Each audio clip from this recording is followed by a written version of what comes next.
My name is Cecilia Hartwell. I am 35 years old, and the moment that destroyed my family began with my 8-year-old daughter reaching for a Christmas cookie.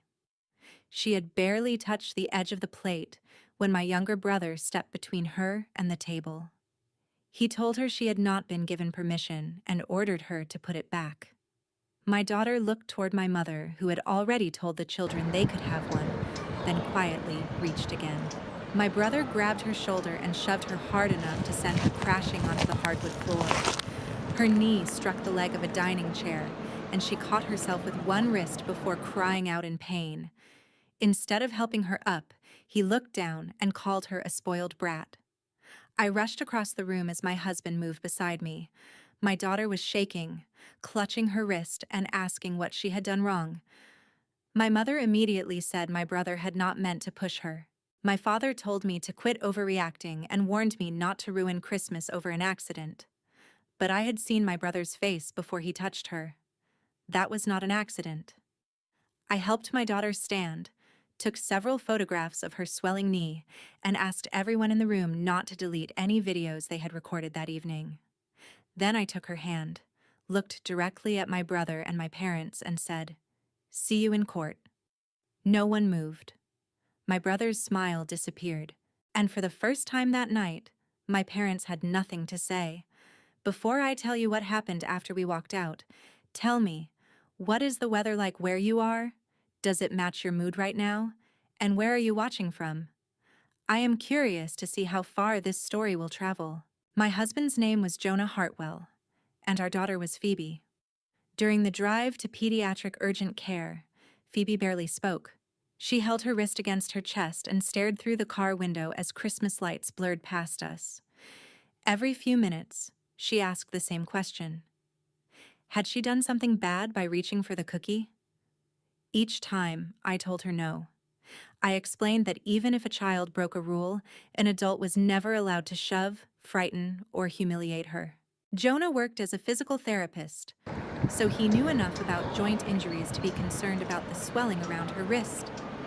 He stayed calm for Phoebe, but I could see the anger in the way his hands tightened around the steering wheel.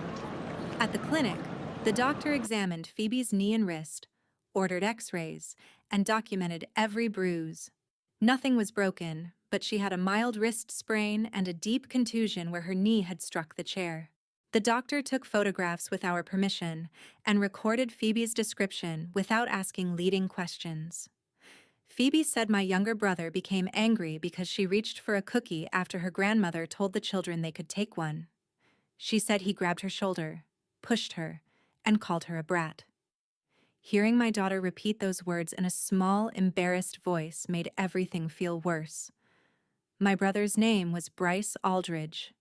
He was 32, recently unemployed, and living with our parents, Denise and Martin Aldridge. Bryce had spent most of his adult life blaming others for his problems. He had lost his job as an assistant restaurant manager after screaming at an employee in front of customers. But my parents insisted the company had treated him unfairly. According to them, Bryce was always misunderstood, always stressed, and always one opportunity away from proving everyone wrong. The doctor advised us to file a police report because Phoebe's injury resulted from intentional physical contact. The next morning, Jonah and I went to the local police station. An officer photographed the bruises, collected the medical paperwork, and took our statements separately. Phoebe spoke with a child interview specialist while Jonah and I waited. I hated that she had to explain the incident again, but allowing my family to rewrite the story would teach her that truth mattered less than an adult's comfort. Before we left, the officer warned us that police would contact everyone who had been in the dining room. My phone began ringing before we reached the parking lot. My mother called 6 times. My father left 2 messages demanding that I call immediately. Bryce sent a voice message instead. He said he was sorry Phoebe had fallen, but he had barely touched her. He claimed she had ignored him and behaved like a spoiled child. Then he said I should thank him for teaching her manners. That message erased any doubt I had about moving forward. It was not an apology. It was a confession wrapped in an excuse. I saved the recording and emailed a copy to myself. My mother finally reached me that afternoon. Denise did not ask how Phoebe was feeling. She asked whether I understood what a police report could do to Bryce's future. She said he had an interview coming up and could not afford a criminal accusation. When I told her Phoebe had a sprained wrist, she replied that children healed quickly. My father took the phone and accused me of using the law to settle old grudges. He said I was destroying Bryce over a moment of frustration. I reminded him that he had watched his adult son shove an 8-year-old girl and blamed the child's mother. He hung up. That evening, my cousin Wesley Monroe called. Wesley was a freelance videographer who had been recording the children decorating cookies before the incident. His voice sounded uneasy when he asked whether the police had contacted me. Then he told me his camera had continued recording after the decorating ended. The footage showed Phoebe walking toward the dessert table. It showed Bryce stepping into her path, grabbing her shoulder and pushing her. It also captured him calling her a spoiled brat while she was still on the floor. Most damaging of all, the camera recorded my parents defending him before either checked whether Phoebe was hurt. Wesley sent me the original file with its timestamp and promised not to alter or post it. I gave a copy to the police and stored 2 more in secure folders. Bryce still believed the room contained only frightened relatives whose memories could be pressured into changing. He had no idea the truth had been recorded from beginning to end. The evidence was clear, but I was about to learn that clear evidence would not stop my family from trying to erase it. 2 days after Christmas, I sent my parents a written message explaining our boundaries.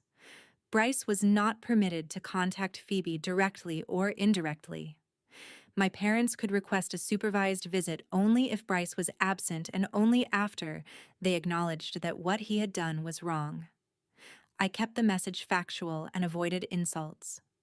My mother replied within 5 minutes. She called my conditions cruel, controlling, and designed to punish them for loving their son. My father wrote that no daughter had the right to dictate who could live in his home. I reminded him that I was not ordering Bryce to leave. I was deciding who would have access to my child. Martin responded that I was using Phoebe as a weapon. That became the phrase my family repeated whenever they wanted my boundaries to sound abusive.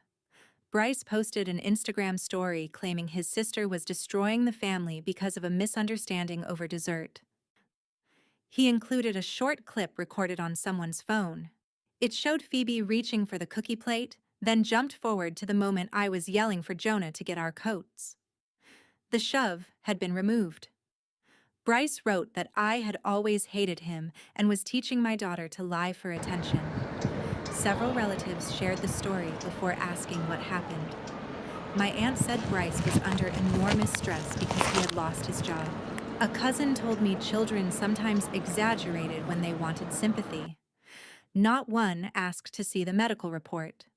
Not one asked whether Phoebe was sleeping or could use her wrist. I refused to argue on social media.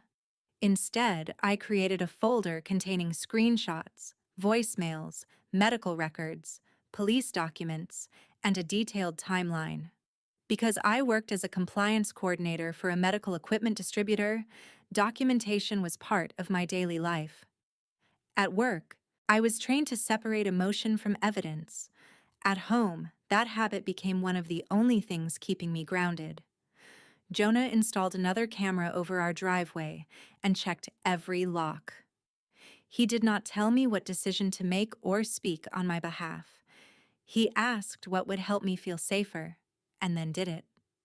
We updated Phoebe's school records, removed my parents from the emergency contact list, and provided the office with a photograph of Bryce. The principal assured us that no one outside the approved list would be allowed to speak with or collect Phoebe. A week later, the school called. My mother had contacted the office and claimed there had been a misunderstanding. She asked to be restored as an emergency contact because she had frequently picked Phoebe up before. When the secretary refused, Denise said I was going through an emotional crisis and might not be making rational decisions. That lie frightened me more than the angry calls. My mother was no longer merely defending Bryce. She was creating a story that could be used to question my judgment as a parent. I documented the call and asked the school to communicate only through email about future contact from my family. Phoebe returned to class after winter break, but she was different. During a classroom party, she refused to take a cupcake until her teacher asked 3 times. At home, she began requesting permission before touching food already placed on her plate. One evening, she asked whether Uncle Bryce might come to school and push her again if she made him angry. Jonah and I arranged for her to meet with the school counselor. The counselor explained that adults were responsible for controlling their own bodies and emotions. She helped Phoebe practice saying, "Do not touch me," and taught her which trusted adults to find if she felt unsafe. Those sessions were not about teaching Phoebe to fear the world. They were about restoring the confidence one adult had taken from her in seconds. Meanwhile, the police interviewed my parents. Both claimed the shove had been accidental. My father said Phoebe had been running around the table. My mother said Bryce had reached out to stop her from knocking over a tray. Their statements contradicted each other, and neither matched the video. When officers interviewed Bryce, he admitted placing his hand on Phoebe but claimed she stumbled because the floor was slippery. He apparently did not know police had the original recording. The prosecutor assigned to the case was Erin Wallace. She reviewed the footage, medical records, voice message, and witness statements. She called to explain that the evidence supported criminal charges and Bryce would soon be required to appear in court. Erin warned that the legal process would not be fast or emotionally clean. The defense might attack my parenting, my relationship with Bryce, and even Phoebe's behavior. I told her I understood. I had spent my childhood watching my parents protect Bryce by putting everyone else on trial. This time, there was evidence they could not intimidate. That evening, my mother left a voicemail saying she and my father were speaking with a family attorney. She said grandparents had rights and that if I refused to be reasonable, they would ask a judge to force me to let them see Phoebe. The threat confirmed that they still believed access to my daughter was something they were entitled to, even while denying the harm done to her. When their public story began collapsing, they stopped asking me to forgive Bryce and started looking for a court that could force me back into line. Bryce's first court appearance took place in late January. Jonah sat beside me while Wesley waited outside the courtroom in case the prosecutor needed him. My parents arrived with Bryce and a defense attorney named Douglas Keene. Denise held Bryce's arm as though he were the injured child in the case. Martin stared at me with an expression that made it clear he considered my presence a betrayal. When Bryce entered the courtroom, he looked confident. He had cut his hair, worn a dark suit, and prepared the expression of a man unfairly accused. His attorney described the incident as a brief family misunderstanding. He said Bryce had attempted to prevent Phoebe from grabbing food before dinner and that she lost her balance when he reached toward her. Erin Wallace responded by informing the court that the state possessed video showing intentional physical contact, medical documentation of injury, and a voice message in which Bryce blamed the child. The judge issued a temporary order of protection. Bryce was forbidden from contacting Phoebe, approaching our home, appearing at her school, or using another person to communicate with her. He was allowed to continue living with my parents because Phoebe did not live there, but the judge warned that my parents could not help him avoid the order. My mother cried outside the courtroom and accused me of trying to make Bryce homeless. I reminded her that no one had ordered him out of her house. She answered that I had created an impossible situation because family gatherings could no longer include everyone.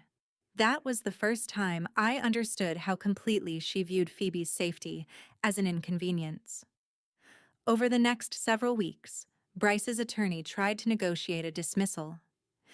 He argued that the injury was minor and that Bryce had no prior criminal convictions. Erin refused to dismiss the case because the video showed deliberate conduct followed by a lack of remorse. She did, however, offer a resolution that included probation, community service, anger management, and a final order of protection instead of a lengthy jail sentence. Bryce rejected it. He was convinced my parents could discredit me and that a jury would view the case as family drama. The trial began in early spring. Wesley testified first. He explained that he had been recording the children decorating cookies and had left his camera running while he packed his equipment. The defense suggested he had edited the footage because he was closer to me than to Bryce. Wesley calmly provided the original memory card, file information, and continuous recording. There was no missing time, no cut, no change in angle. Then the prosecutor played the video. The room became silent as Phoebe appeared on the screen. She walked toward the table and reached for a cookie. Bryce stepped into her path. His hand closed around her shoulder. He pushed. Phoebe fell sideways and struck the chair. He did not look surprised. He did not bend down to help her. He stood over her and called her a spoiled brat. My mother's voice was heard immediately saying that he had not meant it. My father's voice followed, telling me to stop overreacting. The recording destroyed every version they had given police. Phoebe had not been running. She had not slipped. She had not nearly knocked over a tray. During cross-examination, Bryce's lawyer asked whether Wesley disliked Bryce. Wesley said the question was irrelevant because his feelings could not change what the camera had captured. Jonah testified about Phoebe's condition after the fall and the urgent care visit. His experience as a physical therapist made him careful not to exaggerate. He explained that the injury was not catastrophic, but it was painful, documented, and completely avoidable. When I testified, the defense tried to turn the case into a history of sibling resentment. Douglas asked whether I believed Bryce had always been my parents' favorite. I said he had often been protected from consequences, but favoritism did not move his hand. Douglas asked whether I had threatened legal action before checking Phoebe's injuries. I explained that I had photographed the swelling, removed my daughter from danger, taken her to urgent care, and filed a report based on medical advice. Every question designed to make me look vindictive brought the case back to the same fact. Bryce had shoved a child and blamed her for it. My mother testified that Bryce was a loving uncle who had reacted without thinking. Aaron asked Denise why she told police that Phoebe slipped if she now admitted Bryce had reacted physically. My mother hesitated, then said she had been confused. Aaron asked why she had not checked Phoebe's wrist before defending Bryce. Denise said she knew the injury was not serious. Aaron asked how she could have known without examining her. My mother had no answer. My father testified that I had become cold since marrying Jonah. Aaron asked him whether Jonah appeared anywhere in the video before Bryce pushed Phoebe. He admitted he did not.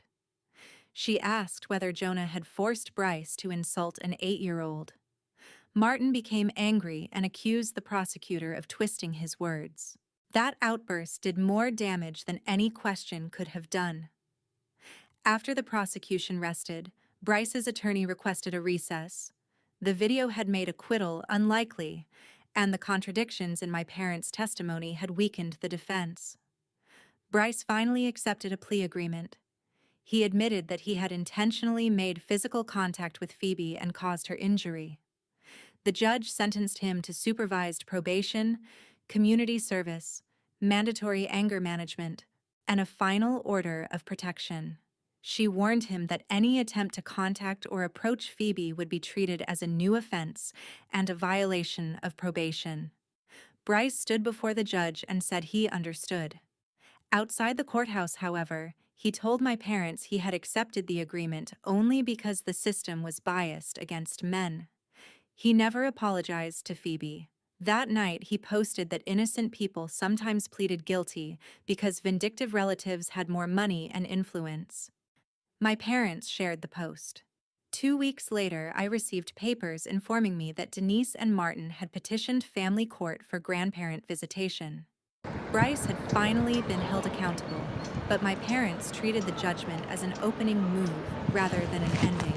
Before Christmas, my parents had been part of Phoebe's life. They had watched her 2 weekends each month, attended school events, and kept a bedroom ready for her at their house. That history gave them enough standing to ask family court to consider visitation, but it did not guarantee they would receive it. Their petition claimed I had suddenly cut off a loving relationship because they refused to abandon Bryce. They described me as angry, unstable, and controlled by my husband. They said Phoebe was suffering because I had removed her grandparents out of spite. My attorney was Leah Kim, a family lawyer known for being calm even when everyone around her was emotional. During our first meeting, Leah told me not to build the case around punishing my parents for supporting Bryce. The question was whether contact with them was currently in Phoebe's best interest. She asked me to collect every communication since Christmas. The record told a clear story. My parents had called repeatedly, but none of their messages asked whether Phoebe's wrist had healed. They had demanded that I withdraw the police report, criticized me for cooperating with the prosecutor, and complained about legal expenses. They had asked when they could see Phoebe, but never whether she was afraid, embarrassed, or receiving counseling. Leah also obtained the school's report about my mother's attempt to restore herself as an emergency contact. Then the situation escalated. One Friday afternoon, the school principal called me. Denise and Martin were standing in the front office, claiming they had permission to take Phoebe out for a grandparent visit. They did not have permission. The secretary checked the restricted contact notes and refused to release her. My father became loud enough that the school resource officer was called. My parents eventually left, but not before Martin announced that a judge would soon give them the right to take their granddaughter whenever they wanted. Phoebe never saw them because the principal kept her in class, but the attempted pickup became part of the court record. My parents later claimed they had only wanted to deliver a birthday gift. The security footage showed no gift in either of their hands. Wesley provided the most damaging evidence. Although he had distanced himself from my parents after the criminal case, he was still included in an extended family group chat. My mother wrote that if she could spend one afternoon alone with Phoebe, she could help the child remember that Bryce had never meant to push her. My father replied that 8-year-olds were easily influenced and that I had confused Phoebe by repeating the word assault. Denise then said Phoebe needed to understand that telling the truth could bring the family back together. Wesley took screenshots and sent them to me. Their words revealed that visitation was not simply about maintaining a grandparent relationship. They intended to pressure my daughter to change how she understood and described the event. At the hearing, my parents' attorney presented photographs of holidays, zoo trips, and school concerts. My mother cried while describing how much she missed Phoebe. She said she had been like a second mother to her granddaughter. Leah did not deny that they had once shared a close bond. Instead, she asked what Denise had done when Phoebe was injured. My mother said she had tried to calm everyone down. Leah asked when Denise first called to inquire about Phoebe's wrist. My mother could not provide a date. Leah showed her the phone records. There was no such call. She displayed messages in which Denise worried about Bryce's job interview, but never asked whether Phoebe could write, dress herself, or sleep comfortably. My mother said she assumed I would tell her if the injury were serious. Leah asked why she had assumed the child was fine, while telling relatives that I was exaggerating. Denise began crying again. My father testified that Jonah had isolated me from my family. Leah asked him to identify a single message in which Jonah had threatened, insulted, or ordered either of them to stay away. He could not. Every written boundary had come from me. Martin then claimed I could not have made those decisions without my husband's influence because I had never been confrontational before. Leah replied that a person becoming more assertive after her child was injured was not evidence of coercion. The judge assigned to the case was Margaret Winslow. She reviewed the criminal record, school report, group chat messages, and counseling notes showing Phoebe's anxiety after the incident. Judge Winslow acknowledged that my parents had once maintained a meaningful relationship with Phoebe. She also stated that a past relationship did not excuse present conduct. The court was especially concerned by their attempt to remove Phoebe from school without permission and their plan to influence her account of an event already established by video and a criminal judgment. Judge Winslow denied the petition. She warned my parents not to appear at Phoebe's school, home, or activities without written permission. She explained that respect for parental boundaries was essential if they ever hoped to rebuild trust. My mother sobbed. My father stood and accused the court of helping me destroy the family. The judge told him another outburst could result in contempt. Outside, my parents refused to look at me. I thought the ruling would finally make them stop. Instead, it convinced them that following legal channels had failed and that they needed to find another way around me. The judge had denied them access, but the message they took from the ruling was not stop. It was find another door. For several months, there were no direct confrontations. Bryce attended anger management, completed part of his community service, and reported regularly to his probation officer. Through extended relatives, I heard that he had received a conditional offer to manage a new restaurant near Albany. The owners were willing to overlook his conviction as long as he completed probation without further violations. It was more generosity than Bryce had shown Phoebe, and I hoped the opportunity might finally encourage him to change. Instead, he treated it as proof that the consequences were disappearing. My parents continued telling relatives that Bryce's record could be corrected if Phoebe admitted he had never intended to hurt her. They convinced themselves that an 8-year-old child possessed the power to undo a guilty plea, a protection order, and months of documented behavior. In December, nearly a year after the original incident, Phoebe's school announced a winter arts fundraiser. She had created a short, illustrated story that would be displayed in the library, and she had practiced for weeks to read part of it aloud. The event was open to families and invited guests, but the school still maintained the restriction against my parents and Bryce. The morning of the fundraiser, Jonah and I reminded the office to call us if anyone from my family appeared. I did not tell Phoebe because I wanted her to enjoy the evening without expecting danger. The program had just begun when a teacher quietly approached me. A man matching Bryce's photograph had been seen near the hallway leading to the library. Jonah stayed with Phoebe's class while I followed the teacher toward the front office. Before we reached it, I heard Phoebe's voice. She sounded frightened. Bryce had entered through a side door with my father. Martin had registered as a guest using an invitation forwarded by a distant relative, then told a volunteer that Bryce was an old family friend named Brian. They had waited until the hall became crowded and separated from the main group. Bryce found Phoebe outside the library while she was waiting with her teacher. He crouched in front of her and told her she needed to fix what she had done. He said she should tell the adults he had never pushed her and that her mother had made everything sound worse. Phoebe stepped backward and said he was not allowed to talk to her. Bryce reached toward her arm, but the teacher moved between them.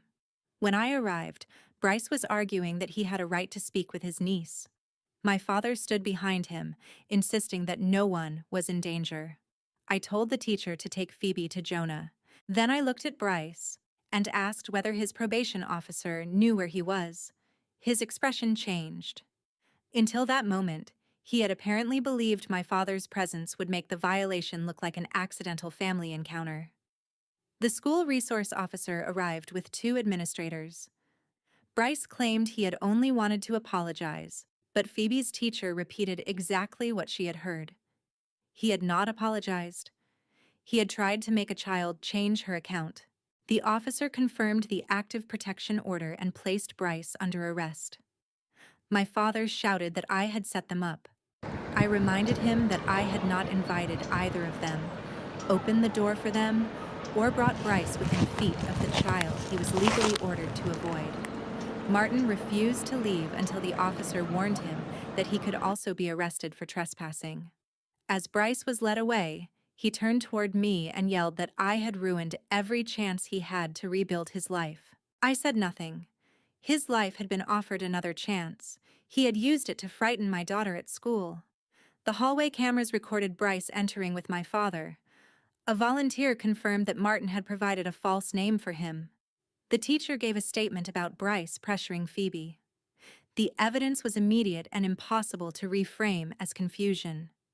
Bryce was charged with violating the protection order and criminal contempt. His probation officer filed a violation report, and the restaurant withdrew its job offer.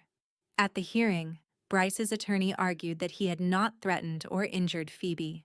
The judge responded that the order prohibited contact, not merely violence.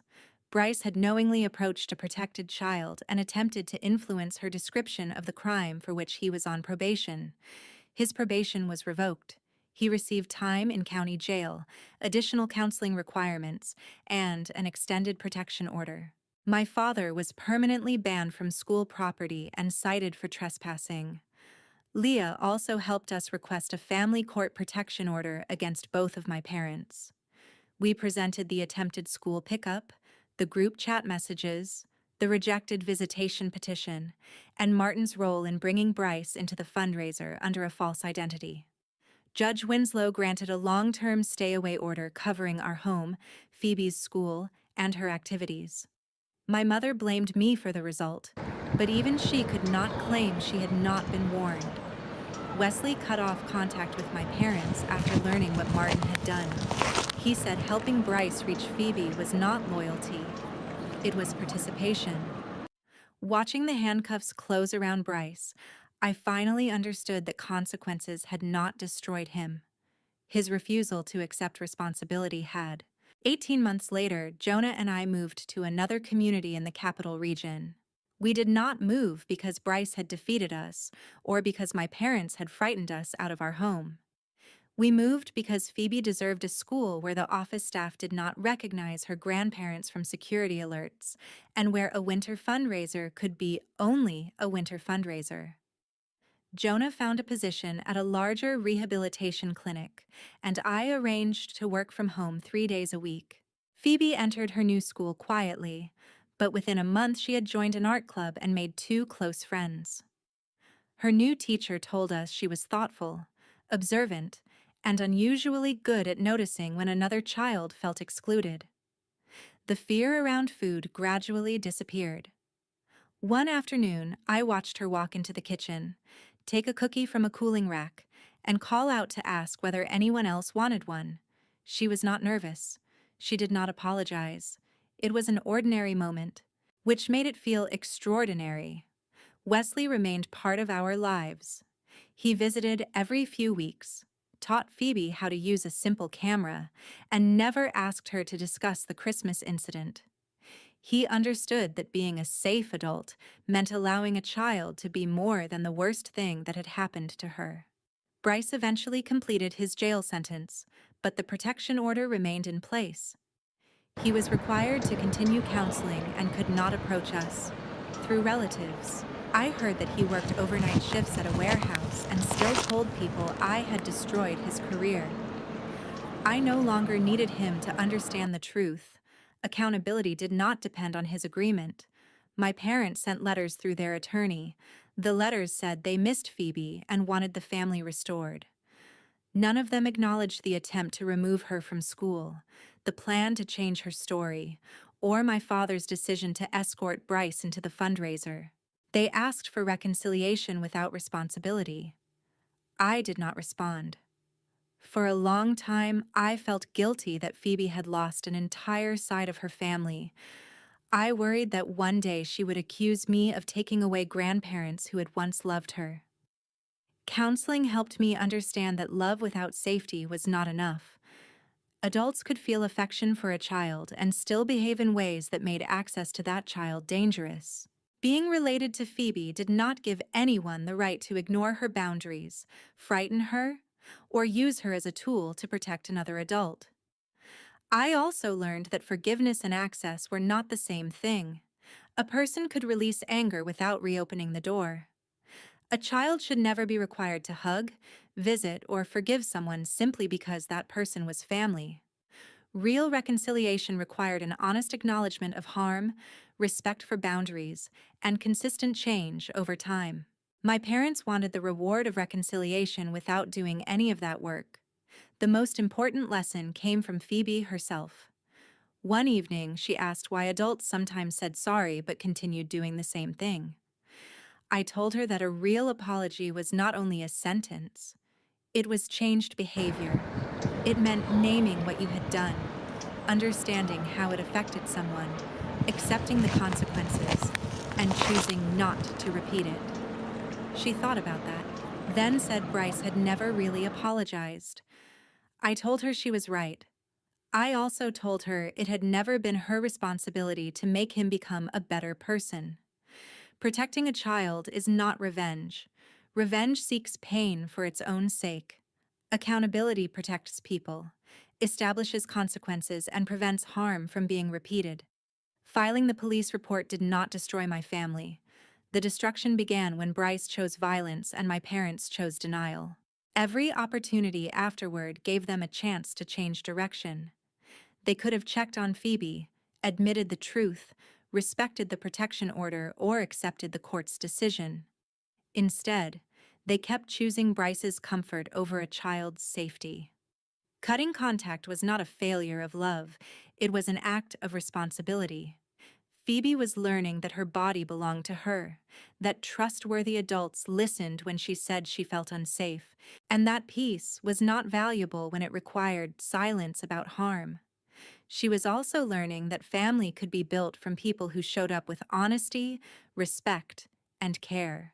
Some of those people shared our blood, others did not. What mattered was how they treated her when it counted. I used to replay that Christmas and imagine what might have happened if my mother had rushed to Phoebe instead of defending Bryce, or if my father had told his son to leave instead of telling me to calm down. One honest reaction could have changed everything, but I could not rewrite their choices. I could only decide what my daughter would learn from mine. If keeping the peace required teaching Phoebe that adults could hurt her without consequences, then that peace was never worth protecting. I chose my daughter's safety over my family's approval, and I would make the same choice every single time.